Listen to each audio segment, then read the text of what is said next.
For Dragon Ball, yeah, that's the only time I usually get that hero part.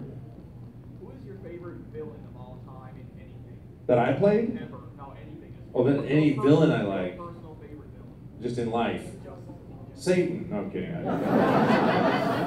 mean, he's like the #1 villain. No. I feel like Seinfeld. Satan, he's the #1 villain. Like, is that ranking for villains?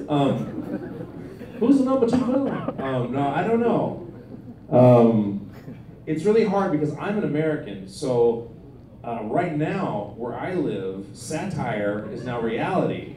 And so in terms of villains, I literally wake up afraid every day. It's really, I mean, we chuckle about it now, but I'm really worried.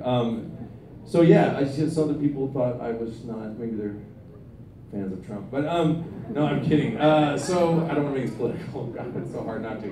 My favorite villains, you know, you got your Darth Vaders, you got your Lord of the Rings villains. I would have to really, it's probably one of those things where it's like, you know, I don't know, the villain on Last Starfighter is pretty good. You know, I like some obscure, weird villains. You know, I don't know, are you talking about animation or just ever?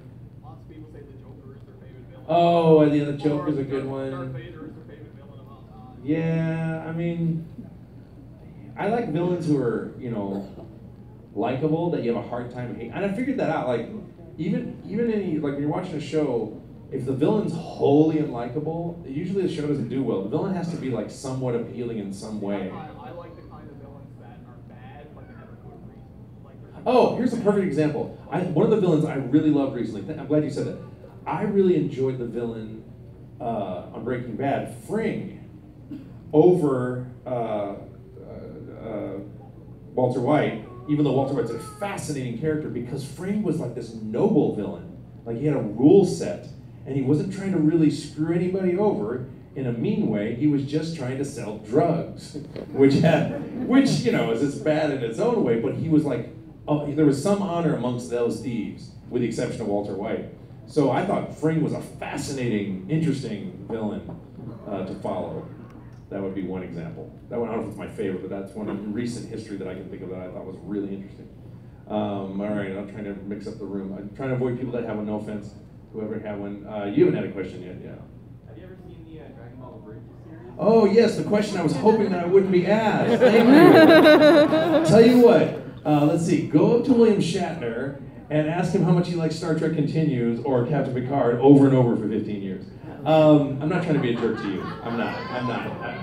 I hate that question. I don't want to answer it. And no offense to you. I'm glad you like it. But it's my life. I live Goku every day. I just wondered if you ever seen it. So no, I've seen it, and it's funny, and it's also illegal, and they're taking advantage of people who have worked their ass off doing animation. So if you're going to do a parody, you got to animate everything. It's been difficult for me. Yeah, I live. It's not. I'm not just a. I think people approach me that like they think I'm just another fan. It's, oh, you like that? I like that. I'm like, no. This is my job. I live this every day. Goku lives in my soul every day. So it's a frustrating thing to watch that go down. Even though I support parody and entertainment, but it's like, okay, I'm glad you like that, but I didn't travel to Nova Scotia to talk about their show. No offense to you. So it's a sticky situation to me. It's also frustrating because Toei has repeatedly said that they don't like them making that, and they continue to do so. And I'm like, when the people who make it ask you to stop, don't you think you should? That's my take on it. What's that? I think they got it like taken off now too. Well, yeah, but still, that was after Yeah. a lot of times they said no. Anyway, yes, over here.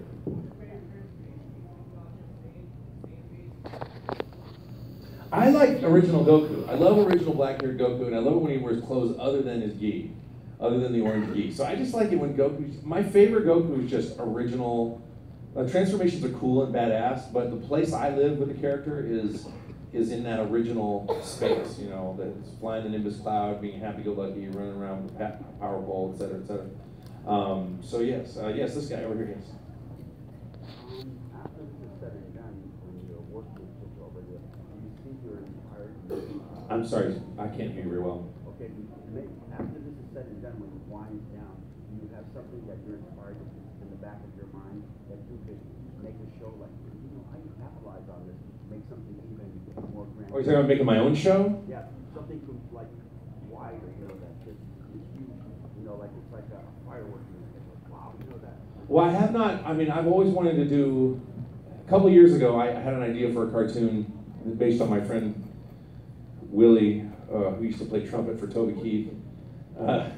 And I wrote a cartoon and I started animating it. I'm not an animator. I hired, well, I didn't hire. He's a friend of mine. He's willing to do it for free. And we started working on it, and a friend of mine's a writer. And then I realized making cartoons really hard. Our pilot episode is actually not done, but it's good, I think. But it's one of those things that like you're gonna put a lot of time into and hope it doesn't suck. And so it's still a project that is on the back burner, but I recently called my buddies and I'm like, look, I'm gonna pull that off the back burner real soon. Because I'm kind of the executive producer on it. So I'm like, if I stop it, it's not happening, and my other team, the rest of my team has to wait on me. And so I was kind of dealing with other personal things and professional things, and now I'm about to have some free time coming up. But my cartoon, it would be very bizarre and surreal. It's a very strange cartoon. It's not going to be like Dragon Ball or fighting or anything like that. It's more along the lines of the surreal, like Rick and Morty is, but nothing like that show. I mean, it's nothing like that show. It doesn't borrow from any of that at all. In fact, I started working on it before I ever saw Rick and Morty. I'm just saying it's surreal like that show is, which, by the way, I think is probably one of the best cartoons on TV right now. I would say that my girlfriend was like, you gotta watch Rick and Morty. And I'm like, whatever.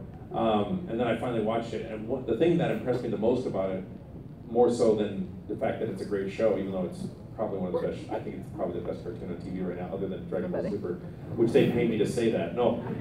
I mean, I like Dragon Ball Super. I'm gonna go for Dragon Ball Super. But as far as non-anime genre in a completely different vein cartoons, I mean, Rick and Morty and Dragon Ball Super are apples and oranges, so it's not even a comparison. But what impressed me about that show when I first started watching was how polished the first season is. Because I've worked on original animated shows, and one of my complaints is always, and it's always cost a ton of money to do it, is like higher frame rates, better animation, better drawing. Bob's Burgers is real similar to that in that way. It's very well polished.